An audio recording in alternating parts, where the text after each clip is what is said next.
Alright, Crack here, and we got another video for you, another 380 video. This is on the Glock 25. I had done a video on the Glock 25 before, but it was before I got my hands on one, and the channel it was on was nuked, and it's still up on other platforms like BitChute and Rumble, places like that, Odyssey, but it's buried. But yeah, here it is, the Glock 25. Get this out of the way. It's clear. Alright, so what this is it may look like a Glock 19 to you. That's basically all it is. It's basically a Glock 19 chambered in 380. I like this a lot. And it's very soft shooting. If you're going to introduce somebody to shooting, and you want to get them into basically a full-size pistol, this is the way to go, as far as if there might be recoil sensitive. Now, there's no reason usually with most people that you can't just for a pistol this size just use 9mm, which is my preferred caliber. But why not? It's a good choice. Now, why do I have this? It's not necessarily for that, although if I need to use it for training purposes, I would gladly. I don't know if you can tell, but even though supposedly this is a blowback gun, it's a kind of a modified blowback, because you can see the barrel tilts ever so slightly. So it's not a traditional, Browning tilting barrel like most Glocks are, but it's also not a pure straight blowback. It's some kind of a modified blowback system. You can see there's a bigger divot here between the frame and where the chamber is, as opposed to a regular Glock. Actually, let me get this. This is a Glock 19X. You see how it fits? It's flush right there. Yeah, and you don't have that flush on the Glock 25. Now, have I done a few things to this? Sure. I can't stand regular stock Glock sights, so I put in tritium sights. I also added a stainless steel guide rod. Your standard, factory spring Glock 19 Gen 3 stainless steel guide rod, part will work. And what else have I done to it? Oh yes, magazine release. I put in an extended magazine release. I think it's a Vickers tactical one, and I like that a lot. It really makes it a lot easier to drop those mags, without having to crane your thumb over so much, like you do with other ones. All right. So, why do I have this? Well, like I said, 9mm is my caliber of choice for most of my handguns. And like that's my go-to. Like if I were gonna be getting a situation, I would go with this Glock 19X, or maybe my Glock 17. But I like to have at least one gun in several other major calibers that is a good, reliable shooter that is gonna get the job done in that caliber. And I don't care about having it be concealable, because my go-to conceal guns are like a Glock 43X. Sometimes I'll use a Taurus G2C or G3C for concealed, or even a Glock 26. So those, I have other options, and those are all 9mm, which is a more effective caliber defensively. But if 380 is what's available, and as far as ammo, then this will get the job done. Alright, so this is a dummy mag, obviously. Alright, so the magazine, look at that, and you've probably seen this in some other videos on it. It's a very unique design magazine. They brought the back of the magazine inwards so that it accounts for the shorter cartridge length of the 380 cartridge. So that's how they get, but it's the same overall form factor as a Glock 19 mag. Like, this is a standard Glock 19 magazine. Wait a minute, notice. This is my Pro Mag aftermarket magazine for 380. Let's get to the... Alright, this is a Glock 19 P mag. Fits right in this one. And you can use the Glock 19 9mm mags as a stopgap measure at the range, but you're going to get unreliability. You know, running short little 380s out of a 9mm magazine just because of the length of cartridge causing a problem. Now, back to this Pro Mag. All right, so Pro Mag was selling these a while back, and they probably still are, as a extended option for the Glock 28, which is basically a Glock 26 chambered in 380. It's the little brother of the Glock 25. And when Pro Mag gives you them, they come like this, because you're running them in the Glock 28. But you just take an Allen wrench to this little doohickey, and then you can just slide the sleeve off, and then voila. Boom, locks back and everything. Now, the problem with the Pro Mag magazines is, as Pro Mag has a reputation for in some of their magazines, it's not reliable. Now, their method of compensating for the shortness of the 380 cartridge compared to 9mm is done differently. Then you see you can see the difference between these. Both of these are 380 magazines that are designed for the Glock 25 and the Glock 28 pistols, but the factory Glock, this one, is going to be a lot better to use. It's way more reliable. I've had no reliability issues whatsoever running the factory Glock magazines. I have lots of reliability issues running these Pro Mag magazines. Now, if you look on the inside, what they've done is they've inserted like a little block on the inside running down the back of the magazine to make it shorter space in there, and that just doesn't seem to work as well as what Glock came up with. And I'm sure Glock took their time when they were coming up with this, and this was a... And keep in mind, the Glock 28 and Glock 25, they've been around since the 90s. Just they were only sold in Europe because they didn't match the ATF's little rule books and stuff. And the only reason we can get them now is because the Glock factory in Georgia is making them here in the United States now. But I'm sure this was well thought out of how to approach, the shorter cartridge length needs for the 380. So, yeah, the Pro Mag, I have 3 of these, and range only. Do not use these. The Pro Mag 380 magazines for the Glock 25 and the Glock 28. Do not use these in a defensive situation. These are for the range only. Sometimes I'm tempted to just pitch them, but it's like, nah, I'll keep them around for range use only. I have 5 of these things. The gun comes with 2. I bought 3 more. You're starting to be able to see them now on some of the magazine websites.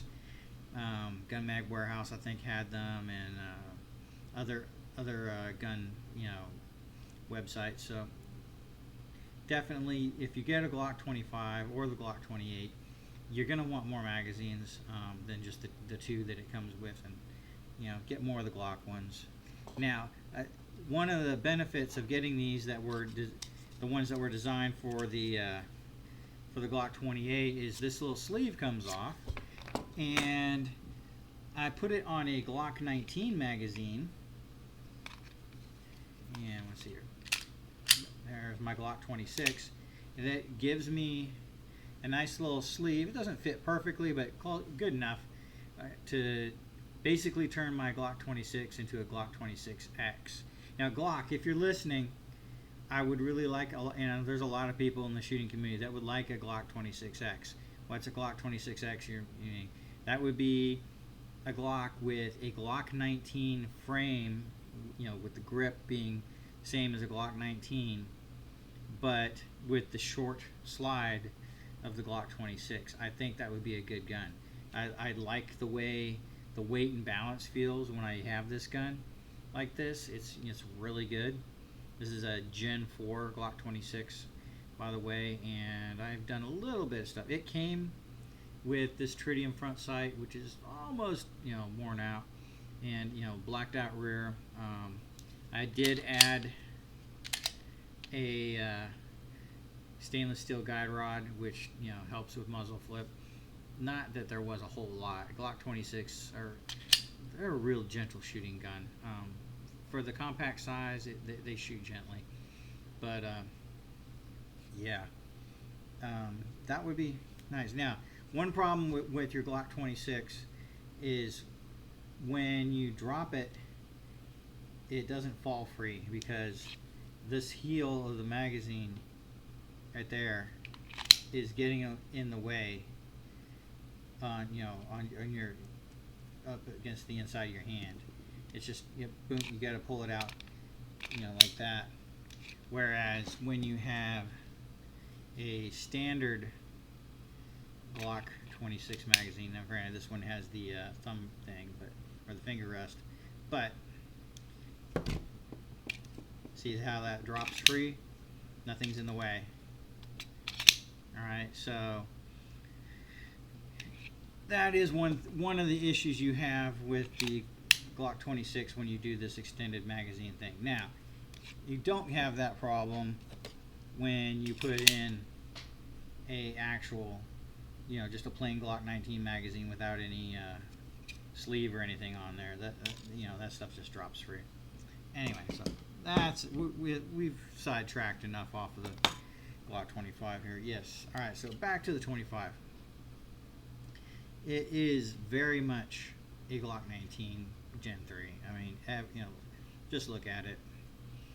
It's got some parts compatibility, the holster compatibility. Like, this is a holster, MFT tactical holster. I like these. This is for a Glock 19, and just snaps right in there. And the Glock 19 I normally use in this is actually my 19X, which is it has the Gen 5 profile, so, and that snaps in there just the same. So MFT's done a good job with these holsters. And once again, we're clear. All right. So yeah, the Glock 25, I like it a lot. Very low recoil, 15 round capacity. It was very accurate. I don't have any footage of me shooting it, but you will find lots of videos of people shooting it. Such in particular on YouTube, you see him running a few hundred rounds through it in the course of his video. They just go. It just runs reliably. I have not found any 380 ammo that has not run reliably through it, as long as I use the Glock factory magazines. When I use the Pro Mag magazines, not so much. But yeah, stick with your Glock factory magazines with this gun, and you'll be fine. I like it a lot. Like I said, my philosophy of use is have 9mm is my go-to, but I like to have at least one gun in other major calibers in case that's what's available to me when I need something. So I have a 40, I have a 10mm, I have a 45, 357, 38 special. Hell, I even have a 44 special. So all these different variety calibers, just in case I need them, or just in some cases, like with the 44 special, just because I wanted it. So there you go, the Glock 25. I highly recommend it. It's a good gun. The Glock 28 is a good gun too. If you want the smaller package, I can recommend that. I had one for a little short while, the Glock 28, it shot very soft. It was very accurate. What did I do for sights for that? Yeah, I got rid of the factory sights on that, and I actually put the factory sights from a Taurus G3C that I had already put tritium sights on, and I put metal Taurus G3C sights on the Glock 28, and that worked out great. I was blacked out rear with just a white dot in the front, but they were, unlike the Glock factory sights, they were metal and didn't have that stupid U-notch. So yeah, this is a very, very reliable pistol. Just stick with your factory magazines. Always, always, always. There's a lot of aftermarket Glock mags that work pretty well. Matter of fact, for the most part, the Pro Mag magazines that I have used in 9mm for like the Glock 19 on my Glock 19X and the Glock 17 and the Glock 19, those have worked really well. I've very, very rarely gotten any type of jamage or anything like that. So those Pro Mag had that down, but Pro Mag tried to do a little something different here when trying to compensate for the shorter cartridge length in the 9mm form factor, and their method didn't work. But I'm sure they couldn't just copy Glock's method, because there's probably a patent or something associated with it, or they just haven't had time to spool things up, or it was a cost saving measure. Now let's do some comparison. You can see it is the exact same width and slide length as this 19X, which you should know is a 19 slide on basically a 17 frame. And there's the difference in the length on the grips, but yeah, it works out there. Now, I do not actually own a Glock 19.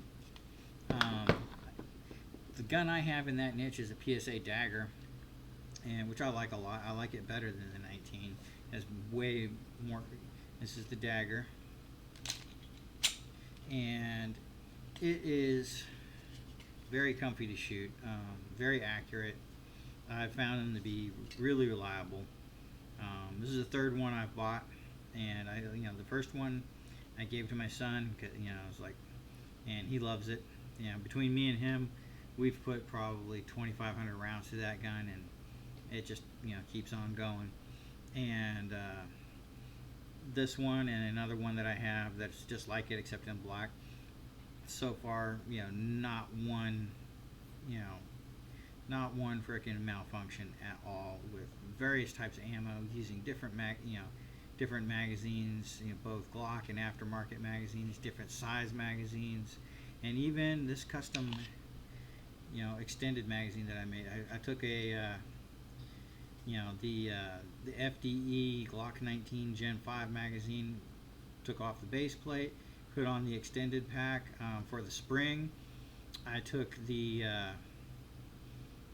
spring out of a Glock 17 magazine that I was also upgrading to to a 19 round capacity, and so I took the Glock 17 spring, put it in here, and along with the extendo base plate, and now I have a Dagger with a 17 round capacity, with and when you're holding the gun two-handed, especially, that little extra little bit down there gives you something, a little bit extra and I like it.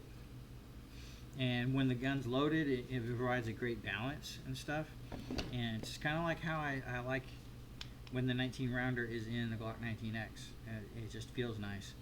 Now, it feels plenty nice when I have the regular capacity, the 17 round magazines, the flush fits, but I like these little +2 magazines on the 19X, and I'm really liking it on the Dagger, and I'm sure you'll like it on. I heard I put one together and made it one for my son's Dagger, And if you've got a Glock 19 or a Dagger or some other Glock 19 clone, try that. You know, Glock store has all the parts you need, and there's various other places you can get them online. That's where I got it from. And there you go. So that is it.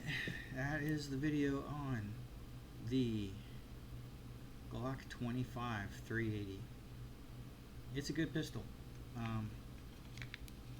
You know, is it, you know, is it going to take the place of 9mm? Heck no. 9mm is a much more capable caliber. Or if you wanted to, you know, beef things up anymore and keep something in the same form factor but even more power, you know, a Glock 23 and 40 caliber would be even better. But you know, it runs reliably and accurate. So what more can you expect from it? And if, like I said, if you're going to be showing somebody how to shoot and you think they're going to be recoil sensitive, it might be a good idea, you know, to give them something like this. You know, give them a full size 380 to shoot. It's going to be a real pussycat to shoot. Update also on the Smith & Wesson Bodyguard 2.0 that I did my last video on. Yeah, that gun is gone. I sold that, and I may revisit that model down the road after they adjust the quality control a little bit. Now, I will say the overwhelming majority of Smith & Wesson Bodyguard 2.0s have seemed to be very reliable. I've seen, you know, the overwhelming majority of reviews on YouTube are positive on that gun, and the comments I got on my video, most of them are saying people, you know, I got people saying they ran 500, 300, 200, whatever, how many amount of rounds without a hitch, and that's great. That's awesome. That's the way it should be. But I think Smith & Wesson, but I know there have been a few videos out there and a few comments here and there that people that they got a lemon, they got something that wasn't, you know, as good as it should have been. And I think Smith & Wesson, knowing the demand for that pistol, was rushing things, and maybe quality control wasn't quite as tight as it should have been.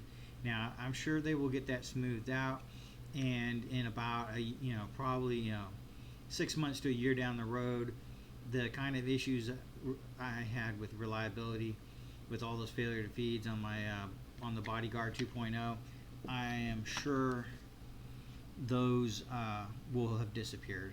Just like the Dagger back in its early days, they were having problems with this pin right here walking out, and turns out what the problem was, it wasn't a design malfunction, it was a quality control at the plant. They weren't ensuring positively on every gun that said pin was installed properly before it left the factory.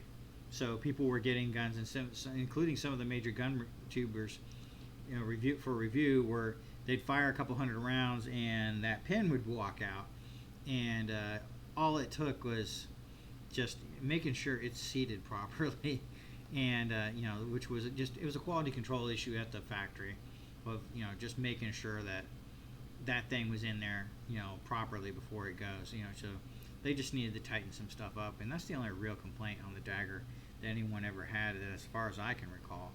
I mean, yeah, it's now, as far as overall length of, like 20 years from now, will these Daggers be chugging along as reliably as the 20-year-old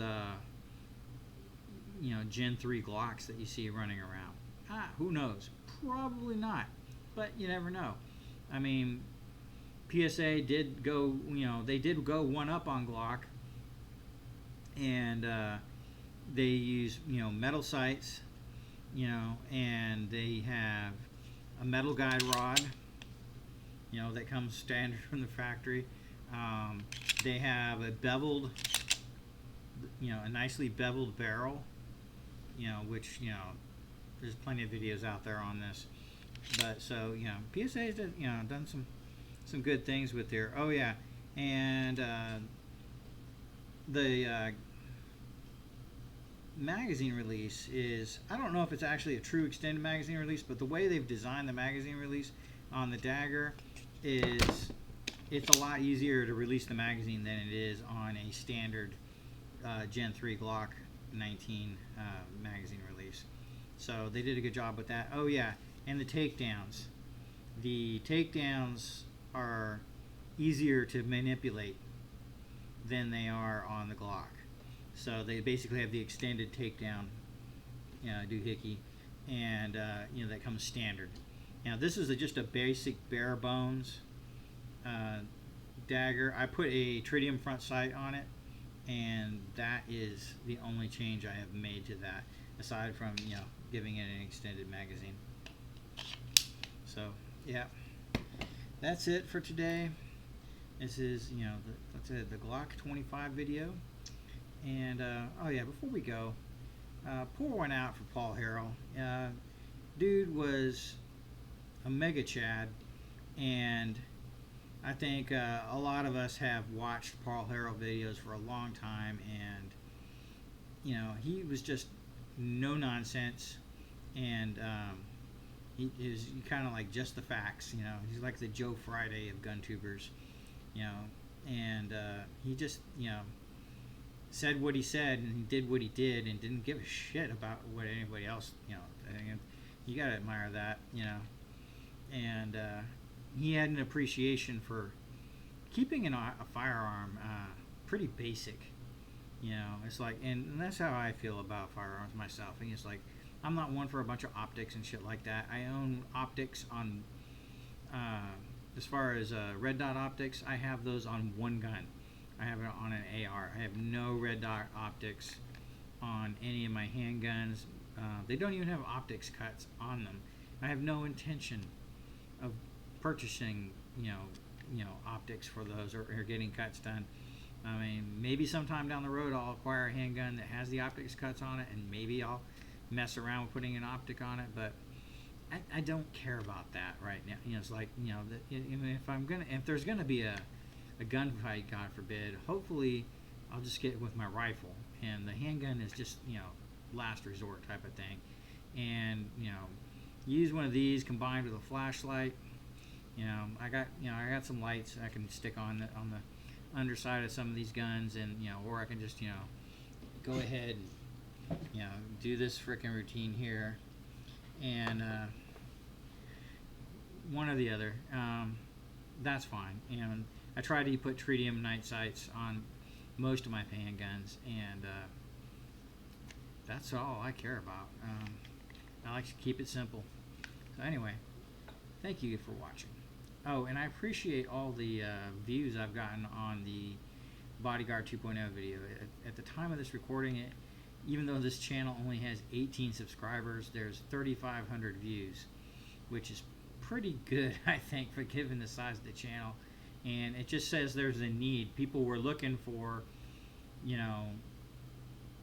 information on that pistol, and didn't want all, all the positive stuff that was, it's like, like they're like digging around, going like, somebody's got to have something negative to say about this pistol. And and I tried to, my criticisms of the Bodyguard 2.0 were criticisms not of the design or anything. They were criticisms of the copy that I had and how it didn't work for me. And it was just the facts. Now, I wouldn't have even made that video if the gun had performed flawlessly, because there were so many other reviews out there where the gun did perform flawlessly. But I was like, mine didn't have a good experience, and there wasn't very many videos out there of people not having a good experience with their Bodyguard 2.0, so I decided to throw that out there. Just let you know, it's like, you're probably going to want to wait a little while before getting one. Now, if you got one right away and it worked out great for you, fucking A, good to go. I like that. Cool, good for you. But, those of you on the fence about it, or kind of wait and see, it doesn't hurt to wait. you know. And also we gotta expect, do you really need that particular gun? I mean, if you've already got something that you're concealed carrying and fills that niche for you, I mean, maybe you don't really need it. It seems to me that even though you'd have less rounds, you could probably get by just as well with a Glock 42 or a Glock 43, and for that ultra small package. But anyway, that's enough on this stuff. Goodbye, everybody.